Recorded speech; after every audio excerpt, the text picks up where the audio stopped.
Estimado, buenos días, bienvenido a PAB. Muy buenos días, Alfonso, y buenos días al público que siempre te escucha. Antes de comenzar con la agenda para la mañana de hoy, quería una reflexión sobre el 11 de septiembre, no el del 2001, el del 1973, que se cumplen 50 años. Y le pongo también como premisa, porque estuve escuchando detenidamente, como lo hago todos los sábados, Palabra Libre, con los profesores Néstor Duprey y Eduardo Alalo, y ellos apuntaban a que cuando Salvador Allende fue juramentado, él invitó una delegación de independentistas puertorriqueños, entre los que estaban Rubén Berríos Martínez y Juan Maribra, y hablaban también de que Chile había jugado un papel también protagónico junto a Cuba para llevar el asunto de Puerto Rico ante las Naciones Unidas, lo que me dio la sospecha de que parte del apoyo que se le daba al golpe de Estado contra el gobierno de Salvador Allende, entre otras razones, también tendría el que estaban inmiscuyéndose en el asunto de Puerto Rico a nivel internacional. Sin duda, las políticas de Salvador Allende en beneficio del pueblo de Chile, ¿verdad? Y también en una visión internacionalista eran una piedra tremenda en el zapato del imperialismo norteamericano. Y los crímenes que se cometieron en contra de Salvador Allende, su gobierno y el pueblo chileno no tienen perdón. Lo sometieron a una dictadura terrible y asesina, ¿verdad? De Pinochet por muchos años. Y es importante rememorar, ¿verdad? Las gestas que ha tenido el pueblo chileno y las luchas que dio el pueblo chileno en contra del imperialismo y de la dictadura. Son ejemplos, ¿verdad? También de solidaridad, esas luchas con el asunto del problema colonial de Puerto Rico, quien tiene 530 años de coloniaje y que está sujeto ahora a una dictadura de una junta de control fiscal compuesta por 7 personas que no están electas. O sea que nosotros, al llegar a estas fechas, tenemos que hacer una pausa y reflexionar de la importancia que tienen esas luchas sociales y políticas de reivindicación de los derechos de los pueblos y que no se olvidan y que el esfuerzo no es en vano, ¿verdad? Muchos de los crímenes que se cometieron durante el golpe de Estado se están reivindicando recientemente. En estos días salieron culpables los que asesinaron a Víctor Jara, ¿no? Así que no se puede olvidar. Es importante ver esas conexiones que se dan a veces por encima de la mesa o por debajo de la mesa entre los diferentes países, gobiernos y movimientos libertarios de América. Y es importante, me alegra mucho que hayas traído el tema para hacer esa breve reflexión. Y lo traigo también porque estaba recordando el libro de Naomi Klein, La doctrina del shock, que hablaba de Chile, y más tarde Naomi Klein iba a hablar de que eso también estaba imponiendo a Puerto Rico. Y es lo que estamos viendo ahora con las políticas neoliberales que está impulsando la Junta de Control Fiscal con el apoyo del Congreso de Estados Unidos. Sin duda están conectadas esas políticas y tiene también una conexión directa con la manera en que Estados Unidos, mediante el endeudamiento de los países, controla a esos países, ¿no? Me viene a la mente el libro de el Economic Hitman, que se dedicó su vida y luego parece que se arrepintió al final a hacer negocios con los países latinoamericanos que los países no podían cumplir, ¿verdad? Y emitían deuda para hacer esos negocios y luego pues caían como rehenes del imperialismo, ¿verdad? Y financiero de los Estados Unidos, y uno de los casos clásicos son los países del Cono Sur. Nos dice la primera plana del Nuevo Día, se anticipan facturas de electricidad más bajas. Y por otro lado, usted me había enviado un artículo interesantísimo que lo vamos a discutir también ahora. Y ya aquí los abusos de Luma y de Genera son de semana en semana. Esa gente no toma vacaciones. Ahora lo próximo es que Genera quiere que le extiendan el contrato. Mira, esto es bien importante y no puede pasar por debajo del radar, porque lo que están diciendo es que todas las razones que se hicieron para su contratación son falsas, porque a Genera se le trae para que renueve la flota y se establece un contrato de 10 años porque se estima que esa flota se puede renovar en 10 años y lo hacen porque hay un mandato de ley de la Ley 57 que establece las metas de energía renovable que tienen que cumplirse, ¿verdad?, rigurosamente, porque es la ley, y que para el 2025 hay que tener el 40% de energía renovable como fuente de energía en Puerto Rico. Sabemos que eso está bien atrasado y hay muchos culpables de ese proceso, entre ellos la Autoridad de Energía Eléctrica, el negociado y el propio gobierno de Puerto Rico. Pero ¿para qué hacen esa propaganda de que Genera viene a resolver el problema de las plantas viejas cuando ya Genera ha tirado la toalla diciendo que no va a cumplir con la política pública de movernos a la energía renovable y está diciendo que hace falta entonces 20 años? No vamos entonces jamás a cumplir con ninguna de las metas. Lo que hay detrás de todo eso, Alfonso, es que Genera es subsidiaria de New Fortress y New Fortress lo que quiere es vender gas natural en Puerto Rico.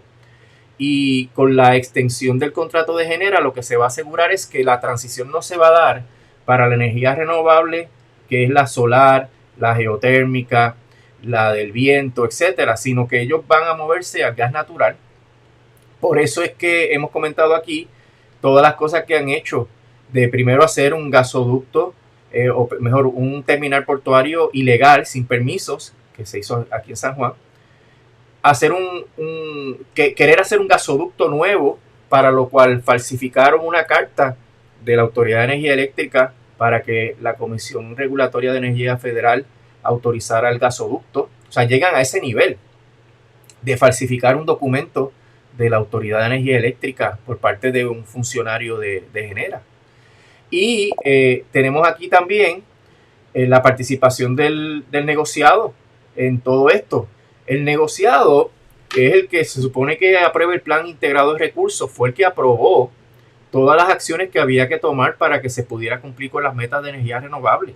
Entonces ahora están en un proceso de reformular ese plan integrado de recursos, y el día en que Daniel Hernández dice que no podemos cumplir con las metas, que fue el viernes pasado, y que dice que hay que extender el contrato 10 años más, no 1 ni 2, sino 10 años más, pues qué casualidad, Alfonso, que si vas al periódico El Nuevo Día, Edison Avilés, que es el presidente del negociado de energía, publica una columna en donde dice título renovación energética o sanciones federales, y donde anticipa que no se puede cumplir con las metas de energía renovable y que como quiera hay que moverse, porque si no viene el cuco de que la EPA le va a poner sanciones a Puerto Rico por eso. Entonces, ¿qué pasa? Están creando el estado de emergencia, la situación imperiosa, para que no se cumpla con las metas de energía renovable y para que todo esto se resuelva para ellos, beneficiándolos a ellos mediante la incorporación creciente y tal vez completa de gas natural para sustituir las plantas de energía eléctrica. ¿Cuál es el problema con eso, Alfonso?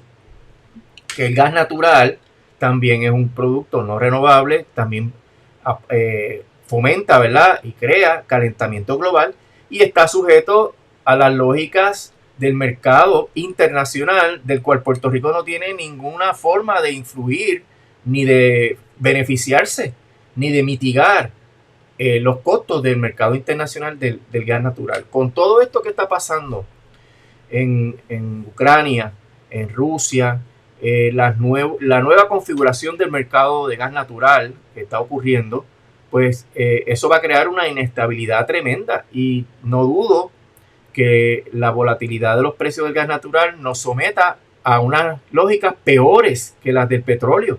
O sea, que sea más caro el gas natural para poder cumplir con todas esas situaciones que están ocurriendo a nivel internacional, y eso va a impedir que tengamos entonces una tarifa razonable. La expectativa por escrito de la Junta de Control Fiscal era que mediante todas estas medidas se iba a bajar la tarifa. Pues mira, nada está ocurriendo, porque es todo lo contrario. Ellos aumentan los costos, están empujando el gas natural con estas privatizaciones de New Fortress y Genera, y están sometiéndonos al mismo problema, pero con el mercado de gas natural. Y así no va a haber manera de bajar el costo del combustible y la gente va a seguir acelerando su salida del sistema eléctrico de la autoridad, lo que va a obligar a un grupito bien pequeño de clientes a pagar todo el monto de la deuda que la Junta de Control Fiscal quiere imponer. Así que los que no podamos movernos para energías renovables nos vamos a quedar pinchados con una deuda legado que está negociando y que quiere la autoridad, la Junta de Control Fiscal, que va a ser insostenible y eventualmente no se va a poder pagar y vamos a caer otra vez en otra quiebra de la Autoridad de Energía Eléctrica. O sea, todo esto, Alfonso, por la avaricia de esta compañía New Fortress Energy y su subsidiaria Genera y la complicidad tanto del negociado como de la clase política que está actualmente en el poder. Fíjate que cuando Daniel Hernández anuncia que Genera quiere un contrato de 10 años más, está reunido con unos representantes del PNP este viernes. Y eso, pues, obviamente lo que están buscando es convencerlos de que enmienden la ley 57 para cambiar la política pública y estirar mucho más los términos para movernos a la energía renovable, para que ellos tengan que traer el gas natural para suplantar o sustituir las plantas de petróleo. O sea que esto, desde un avión se ve la trampa, el engaño que hubo con ese contrato. Fíjate que cuando se suscribe el contrato, lo que te dicen, esas plantas están bien viejas, esas plantas no tienen vida útil, esto hay que acelerar el proceso de sustitución. Josué Colón, el director ejecutivo de la autoridad, le salió al paso diciendo, mira, te entregué las plantas como mejor están desde hace muchos años. O sea, nunca habían estado tan bien en los últimos años. Y tú ves este doble discurso, esto está terrible, esto está peor, la autoridad dice que no está así, y ahora vienen y dicen, mira, pues no vamos a poder cumplir con la energía renovable, con la política, así que hay que extender el contrato 10 años más, el doble, Alfonso. Entonces, el mismo día, Edison Avilés, presidente del negociado, está diciendo, hay que movernos, hay que ser creativos, hay que movernos a otras fuentes de energía, porque si no nos van a poner multas. Así que cuando tú miras, sumas y restas, te das cuenta que es todo un esfuerzo, una conspiración para traer aquí el gas natural. Entonces esto lo publica el Nuevo Día, sin ningún pensamiento crítico. Lo ponen ahí para ir creando esta narrativa de esta emergencia. Y no dicen, oye, pero aquí hay un plan integrado de recursos. Oye, pero aquí hay una política pública. Y eso, pues obviamente, son parte de las gestiones que hace esa prensa corporativa de ir metiéndonos por ojo, boca y nariz estas determinaciones que protegen y benefician a ese capital financiero. Bueno, es creando una crisis artificial para que la solución sea la que ellos ya tienen predeterminada. Claro, y la que le va a dejar pingo es ganancia. O sea, que esto se ve a leguas. Y el problema es, Alfonso, que el asunto del calentamiento global, o sea, todo el mundo tiene que poner su granito de arena y Puerto Rico no es la excepción. Puerto Rico es una isla. Y el otro tema es el costo energético. Puerto Rico no va a poder sufragar la energía porque cuando tú le sumas Genera y Luma pidiendo más presupuesto, sometiendo a Puerto Rico a los mercados del gas natural, que sube y baja al arbitrio de gente que nosotros no tenemos ningún control, pagando una deuda que es insostenible, teniendo un país que no tiene crecimiento económico, teniendo un país que se le está yendo la gente. Mira, es la receta perfecta para el desastre, para la despoblación del país y todas las otras consecuencias que eso trae. Sí, porque esto no es un modelo de negocio sustentable, esto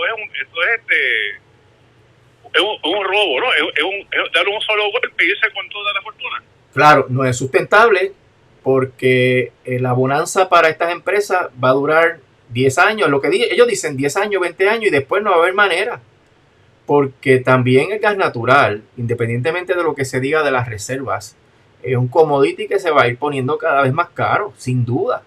Y eso pues nos va a afectar a nosotros en demasía porque somos un país pobre, un país que no tiene una matriz económica y que no puede buscar otras alternativas. O sea que el momento para la transformación energética de Puerto Rico es este. Y ellos lo están desviando, ellos están empujando, toda esta gente que he mencionado están empujando para desviar esa posibilidad de movilizarnos a la energía renovable y beneficiar los bolsillos, las arcas de los accionistas de estas compañías que para colmo, ¿verdad? No viven en Puerto Rico. y cuando saquen a los puertorriqueños de Puerto Rico y quiebren la isla por segunda ocasión, ¿qué ganan ellos? ¿Qué van a hacer hablando en plata, qué van a hacer ellos con el real estate? Mira, lo que pasa es que ellos no piensan a mediano ni largo plazo. Lo que piensan es a corto plazo, enriquecerse ahora, sacar el máximo. Es una rapiña, ¿verdad? Quieren sacarle el jugo lo más rápido posible a todas las oportunidades que la ley promesa está ocasionando aquí en Puerto Rico. Recuerda que esto está en la propia ley. El título 7 de la ley promesa dice que todas las reformas fiscales que se hagan tienen que ser con el propósito de mantener o propiciar el libre flujo de capitales entre Puerto Rico y Estados Unidos. Eso es una manera bien diplomática y bien elegante de decir que la ley promesa y la Junta está para fomentar el neoliberalismo. Y el neoliberalismo es eso, esa rapiña. Y por eso es que han destruido el planeta. Por eso es que no tienen planes para salvar el planeta. Por eso es que ahora es lo inmediato, lo que me pueda llevar en este término breve. Y eso es lo que hay que combatir. Y uno de los elementos que se resaltan en esa lucha en contra de esos intereses es tener una nueva clase política con un proyecto de país diferente, ¿verdad? Y esto se avecina. Viste que el Tribunal de Circuito de Apelaciones, bueno, ya no se llama así era antes, el Tribunal de Apelaciones determinó que es razonable prohibir las alianzas de los partidos políticos, porque obviamente esa rama judicial también responde a esos intereses del bipartidismo. El sistema nombra a los jueces, el sistema bipartita nombra a los jueces, los pone ahí. Y tú ves que esa coincidencia de intereses se manifiesta en razonamientos judiciales que tú no puedes entender, que es razonable que tú le impidas a las personas asociarse. Esa es la lógica de esa decisión. Así que esa es la agenda, Alfonso, transformar el país mediante una nueva clase política, y todo el mundo tiene que sacrificarse e involucrarse en todo este proceso. Esto lo hemos hablado antes. Esta es la lógica del cáncer, que termina, bueno, deja de ser eficaz cuando mata a su huésped, no, a su host. Así mismo, ese es el sistema, no le importa. Y así mismo están matando el planeta. Tú lo que dices es totalmente cierto. Nosotros estamos acabando con el planeta.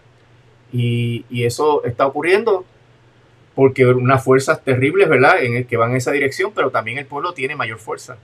Es cuestión de que el pueblo se una para luchar en contra de esos intereses que no les importa a nadie más. Y eso pues es parte de lo que creo que debe trabajarse de aquí a las elecciones del 2024. Quiero regresar a la portada del Nuevo Día. Cuando ellos hablan del sistema de wheeling, ¿a qué se refiere el wheeling? El wheeling se refiere a el intercambio de energía de los que generan por energía renovable y que otras personas puedan utilizarlo. Si yo tengo pues un sistema de energía renovable que puedo venderle energía renovable a la autoridad, pues que otros clientes se puedan beneficiar de esa energía que yo estoy vendiendo, que yo tengo disponible. Es que no han hecho tantos cuentos con esto de la electricidad. Yo recuerdo cuando Eduardo Bati hablaba de que podíamos escoger qué compañía nos iba a vender la electricidad en nuestros hogares. Claro. Algo que era ridículo para una isla. No es lo mismo que en Estados Unidos, pero aquí se le dio foro a eso. Recuerdo inclusive cuando se hicieron un junte de medios de comunicación para explicarnos de por qué la autoridad había que venderla. Esas son las narrativas que están dirigidas a satisfacer unos intereses bien particulares, poniéndole una piel de cordero por encima para que el pueblo se trague el cuento. Y asimismo está ocurriendo ahora con el asunto de la emergencia de estabilizar el sistema eléctrico, y están endulzando el problema para que la gente acepte que nos traigan por ojo, boca y nariz el gas natural. Eso creando otro problema adicional y enriqueciendo a unos pocos bolsillos que son del extranjero. Lo que yo no acabo de entender, licenciado, y mayormente con la radio, que depende de la electricidad, al margen de Borinquen Radio, que siempre se opuso a la venta, y este medio, y otros programas en otras emisoras, ¿no?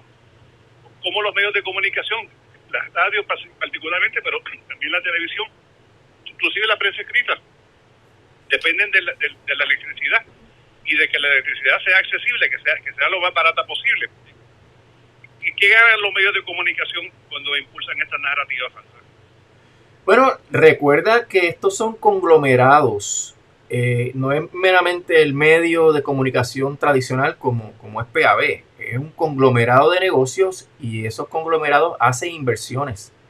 Y ellos invierten en diferentes áreas de negocio que luego quieren cubrir y los cubren con esta frialdad y con esta ausencia total de pensamiento crítico, porque cubrirlos con pensamiento crítico va en contra de sus intereses de obtener ganancias mediante las acciones que compraron. Así que estos medios de comunicación también están ligados a ese capital financiero y están ligados a ese capital del mercado de energía que es bien productivo. O sea, si tú miras los números de los últimos años de cómo estas grandes empresas de energía han esquilmado a los pueblos y cómo han multiplicado por muchas veces sus ganancias, pues eso te da una idea de cómo estas personas y entidades y conglomerados de noticias que invierten en esos negocios, pues se benefician.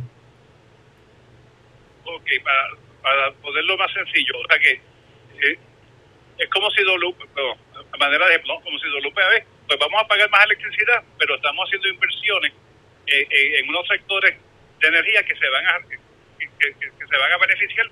Entonces lo que yo pido por un bolsillo me lo gano por otro. Claro, sí, y compensa. Y entonces estás dando la cara de que eres un medio imparcial y por el otro lado estás empujando unas narrativas que te benefician tu bolsillo. Eso no ocurre nada más aquí, Alfonso, eso ocurre en todo Estados Unidos con esos grandes conglomerados de noticias y de información. Entonces sí, en todo el mundo, sí. Y alguien me va a decir, pero ¿qué podemos hacer, licenciado? Además de quejarnos. Bueno, además de escucharlo a usted los lunes y a Ricardo Santos los viernes en PAB y enterarlo de lo que está pasando, ¿qué podemos hacer? Sí, y lo hemos hablado en otras ocasiones, hay que enterarse, hay que evaluar la información, hay que compartirla con las demás personas, con todo lo que uno pueda, ¿verdad? Todos los que están alrededor de uno, y hay que participar en las actividades que se hacen. Y por último, hay que apoyar los esfuerzos de una alianza que tenga un proyecto de país que permita encaminarnos en otra dirección. O sea, hay una oportunidad a la vuelta de la esquina, que saquemos a los Víctor Párez, a los Tatito Hernández, a los José Luis Dalmao, que son los que nos llevan hacia este callejón sin salida. Y eso es una solución intermedia, porque a largo plazo obviamente hay que trabajar por la descolonización de Puerto Rico, porque muchas de las decisiones que hay que tomar para resolver estos problemas dependen también que se resuelva la descolonización. Pero primero hay que limpiar la casa, primero hay que sacar a todos esos corruptos que son cómplices e intermediarios de toda esta clase financiera y de energía que quiere sacarnos el vivir. Así que yo creo que el camino está más claro en vista de que hay unos esfuerzos por presentarle al país una nueva clase política que tenga una agenda que permita resolver, porque las soluciones están sobre la mesa. Mira, el asunto de la salud, Alfonso, todo el mundo sabe cuál es la solución al problema de la salud y nadie habla esto con precisión. Pues se están quebrando los hospitales porque las compañías aseguradoras tienen el control de todo el sistema de salud y se lucran de manera extraordinaria a costa de los derechos del pueblo y de los suplidores de salud. Y eso, pues nadie lo toca. Tú ves lo mismo, ese periódico de San Juan, tú ves sus artículos sobre el problema, son igualmente asépticos, no tienen pensamiento crítico.